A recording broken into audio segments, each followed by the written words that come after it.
C'est dans le domaine de Château Fortia, au pied de Châteauneuf-du-Pape, qu'est né le concept d'appellation d'origine contrôlée. Un lourd héritage pour les descendants du baron Leroy, qui doivent maintenir un certain niveau de qualité au fil des années, quelles que soient les conditions météorologiques. Ils sont devenus énormes. Allez Didier. À quelques semaines des vendanges, on suit avec attention le degré de maturité du raisin.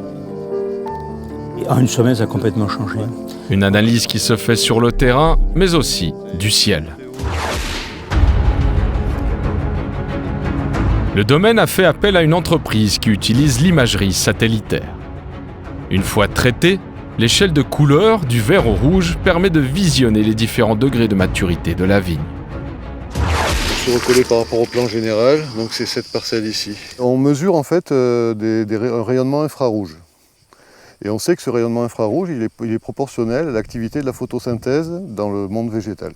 Mais c'est une mesure indirecte de la vigueur de chaque parcelle.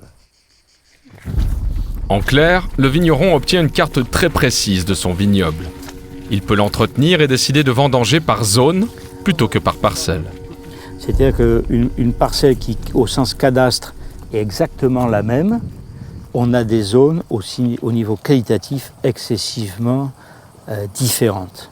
Il va falloir à un moment donné vendanger une partie de la parcelle cadastrale avant une autre que l'on acceptera de récolter 15 jours plus tard.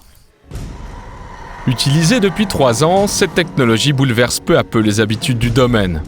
Les propriétaires ont dû adapter la gestion de l'exploitation et investir dans de nouveaux outils de production.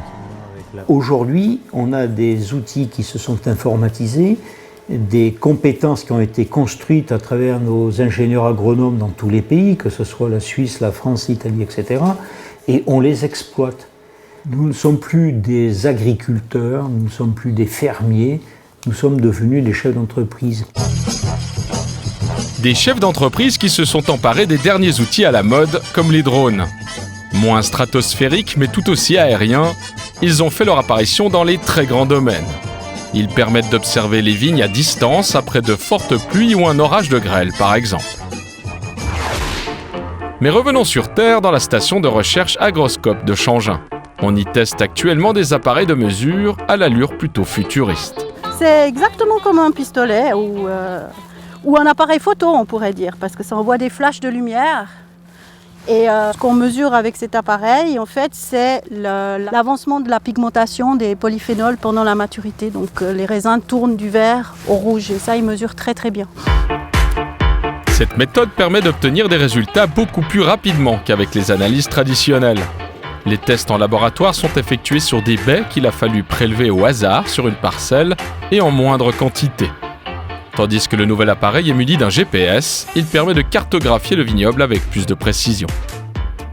Comme il enregistre énormément de points sur toute la parcelle, on peut regarder les différences de maturité et on voit des zones qui sont beaucoup moins mûres ici, proches de la forêt ou de la route. Des informations qu'il faut vérifier sur le terrain. La science et les nouvelles technologies permettent aux viticulteurs d'avoir une idée toujours plus précise de son travail, mais au final, les décisions d'intervenir ou de vendanger dépendent d'un savoir-faire qui n'appartient qu'à lui. C'est rassurant.